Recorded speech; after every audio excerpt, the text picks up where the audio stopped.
पुराने जमाने की बात है। एक मुल्क का सेनापति बादशाह से भी ज्यादा ताकतवर था। बादशाह इसी बात को लेकर हमेशा परेशान रहता था। एक दिन सेनापति ने अचानक बगावत कर दी और बादशाह का कत्ल करके खुद सल्तनत का बादशाह बन गया। काफी साल बादशाहत के मजे लूटने के बाद उसने दरबार में ऐलान किया कि अब वक्त आ गया है कि मैं अपनी सल्तनत किसी और के हाथ में दे दूं, मगर मेरी एक शर्त है कि मेरा उत्तराधिकारी मुझसे भी ज्यादा चालाक और होशियार होना चाहिए। मैं अपने वक्त में इतना होशियार और चालाक था कि एक ही वक्त में 10-10 घरों को एक साथ अपनी चालाकी से लूट लेता था। यह सुनकर दरबारियों में से एक शख्स जिसका नाम बिल्लू था, वह आगे बढ़ा और कहने लगा, हुजूर, आप 10 घरों की बात कर रहे हैं, मैं तो पूरी की पूरी बस्ती ही खा जाऊं, वह भी बिना डकार लिए। सेनापति बादशाह ने कहा, तो ठीक है, तुम पास वाली बस्ती में जाकर अपना कमाल दिखाओ। अगर तुम सफल रहे तो मैं सारा राजपाट तुम्हें सौंप दूंगा। बिल्लू वहां से निकल पड़ा, अपनी बीवी को साथ लेकर बस्ती की ओर। वह एक सौदागर के भेष में उस बस्ती में रहने लगा।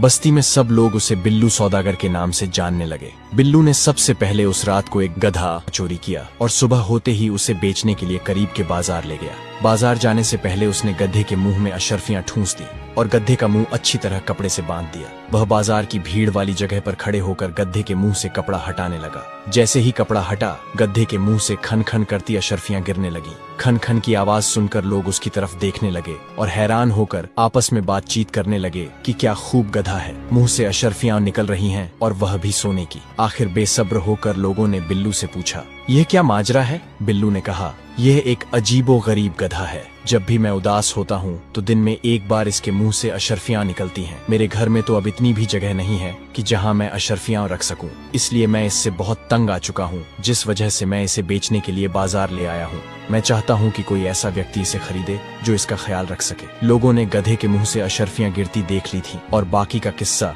बिल्लू सौदागर ने बता दिया था। सबने यही सोचा कि इसके लिए अगर मुंह मांगी कीमत भी दे दी जाए तो सौदा महंगा नहीं।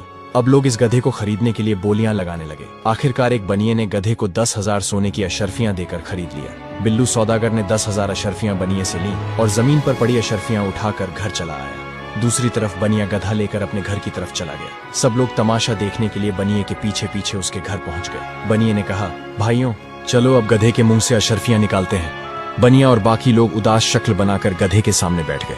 काफी देर इंतजार करने के बाद जब अशर्फियां गधे के मुंह से ना निकली तो वे परेशान हो गए। इस दौरान एक अक्लमंद शख्स वहां से गुजरा। उसने जब देखा कि इतने सारे लोग परेशान बैठे हैं तो उनसे पूछा, क्या माजरा है? बनिए ने उसे सारी बात कह सुनाई। उस अक्लमंद आदमी ने बनिए को बताया, तुम्हारे साथ धोखा हुआ है। इससे पहले कि वह लुटेरा भाग जाए, फौरन उसे पकड़ लो। सब लोग इकट्ठे होकर बिल्लू के घर पहुंचे और दरवाजा खटखटाकर बिल्लू को आवाज दी।